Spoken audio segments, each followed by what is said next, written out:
Sa bawat krimeng ating naririnig, madalas nating itanong, paano ito umabot sa ganito?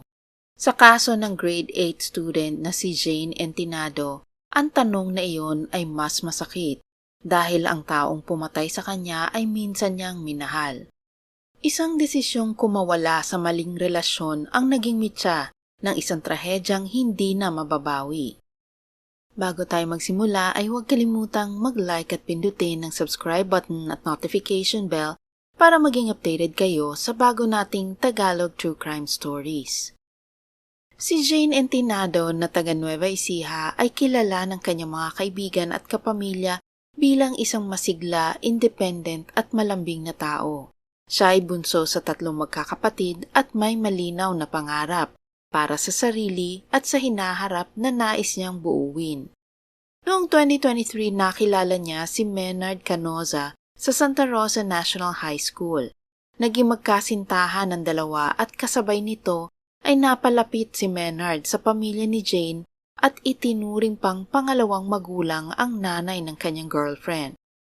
Nakwento pa nga ng ina ni Jane na si LV na minsan nang lumapit sa kanya si Maynard at naglabas ng kanyang hinanakit sa sariling pamilya. Napag-alaman na ang kanyang ina pala ay isang OFW, kaya't bata pa lang ay sabik siya sa aruga ng nanay. Kaya't itinuring na rin si Maynard bilang bahagi ng pamilyang Entinado.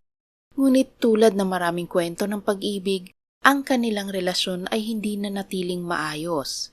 Ayon sa mga nakakakilala sa kanila, sa umpisa tila normal ang lahat. Ngunit habang tumatagal, unti-unting lumabas ang mga problema. Sa pagsampa ng 2025, si Jane at si Maynard ay nagkakalabuan na. At sa taong iyon sila ay nasa isang on-again, off-again relationship ng halos 1 taon. Habang pinaplano na ni Jane na tapusin na talaga ang relasyon, hindi naging madali ang pinagdaanan niya. Ang tensyon sa pagitan nila ay lumala dahil sa selos, kontrol at matinding pagtatalo. Hanggang dumating ang puntong hindi na raw ito kinaya ni Jane. Kumalat pa ang chismis na siya ay buntis. Dito lalong nagalit si Maynard at nagpost pa ng kanyang hinanakit sa Facebook.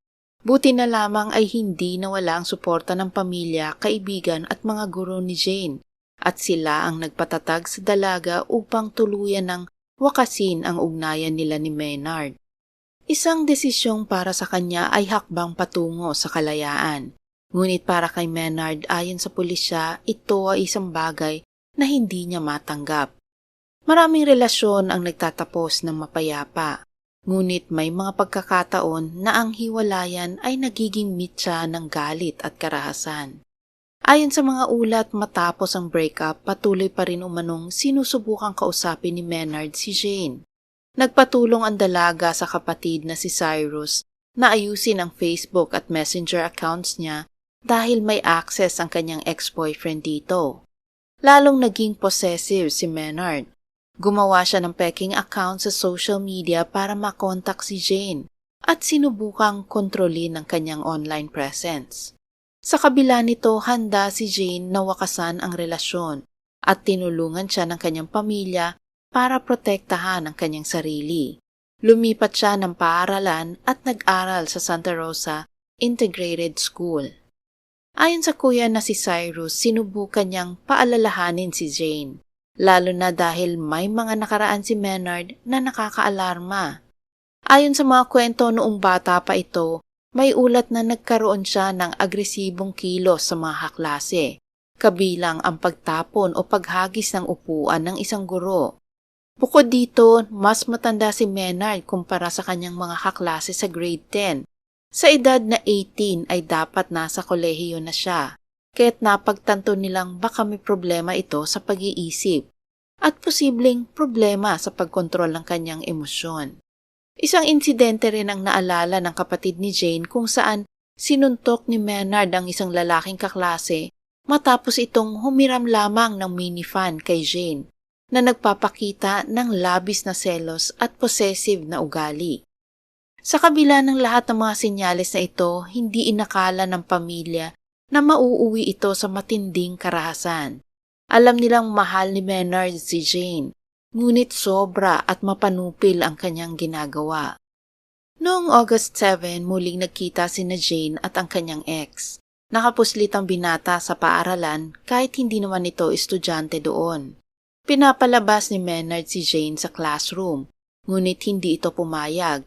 Hindi malinaw kung paano nagsimula ang tagpo, ngunit ang tiyak, hindi ito nagwakas ng mapayapa. Ayon sa ulat, pumasok si Maynard sa classroom at nagkaroon ng mainit na pagtatalo. Sa gitna ng emosyon at galit, bumunot ng baril ang suspect. Isang putok ang umalingaw-ngaw, sinundan pa ng isa. Tinamaan na pala si Jane ng bala sa ulo. Agad na itinutok ni Maynard sa sarili ang baril at muli itong pumutok.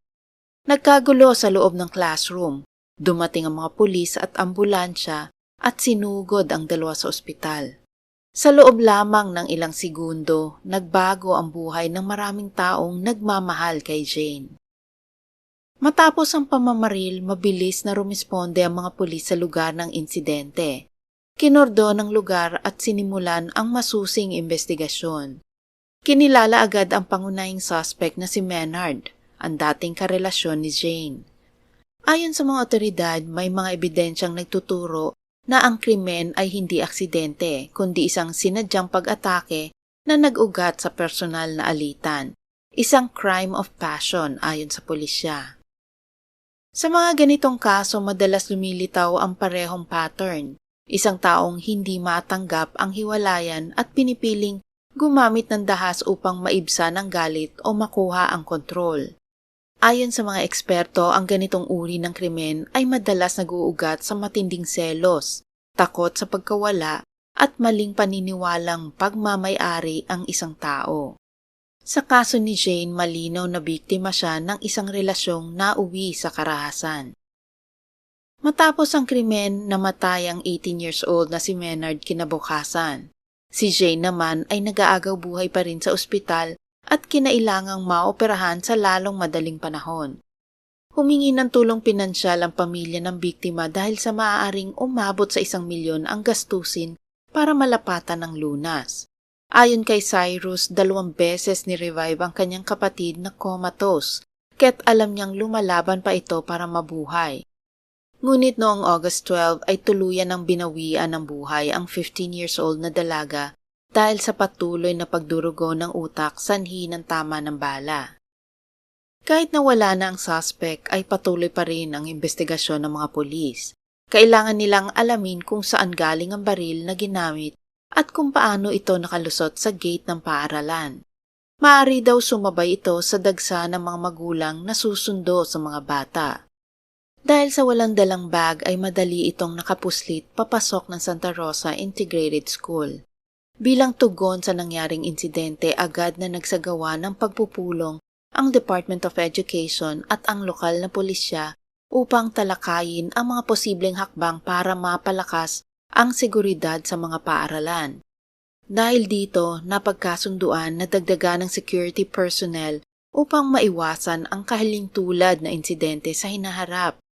Kasabay nito patuloy ang koordinasyon ng DepEd, lokal na pamahalaan at kapulisan upang repasuhin ang mga umiiral na seguridad at tiyaking mas magiging mahigpit ang pagbabantay sa mga mag-aaral, lalo na sa oras ng uwian. Hinimok din ng mga otoridad ang mga magulang na makibahagi sa buhay ng kanilang mga anak at panatilihin ang bukas na komunikasyon sa tahanan na maaaring makatulong para maiwasan ang mga katulad na trahedya. Hindi lamang isang pangalan sa balita si Jane Entinado. Isa siyang anak, isang kaibigan, isang babaeng may pangarap. Ang kanyang pagkawala ay nag-iwan ng matinding sugat sa kanyang pamilya at mga mahal sa buhay. Isang sakit na walang hangganan. Ang kasong ito ay isa na namang paalala ng panganib ng dating at domestic violence. Ang hiwalayan ay hindi dahilan para pumatay. Ang selos ay hindi dahilan para manakit. At ang pagmamahal ay hindi kailanman dapat nauuwi sa karahasan. Kung ikaw o kakilala mo ay nasa isang relasyon na may banta ng pananakit, humingi ng tulong. May mga taong handang makinig at tumulong. Ang pananahimik ay hindi solusyon. Ang paghingi ng tulong ay tapang.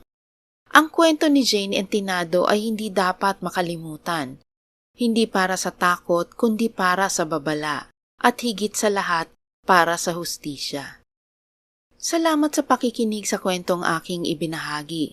Sana ito inyong nagustuhan at may bagong natutunan. God bless po sa inyo at laging alagaan ang sarili. Para sa mga bago kong manonood at hindi pa nakasubscribe, huwag kalimutang i-like ang video at pindutin ang subscribe button para matunghayan nyo ang mga true-to-life crime stories dito.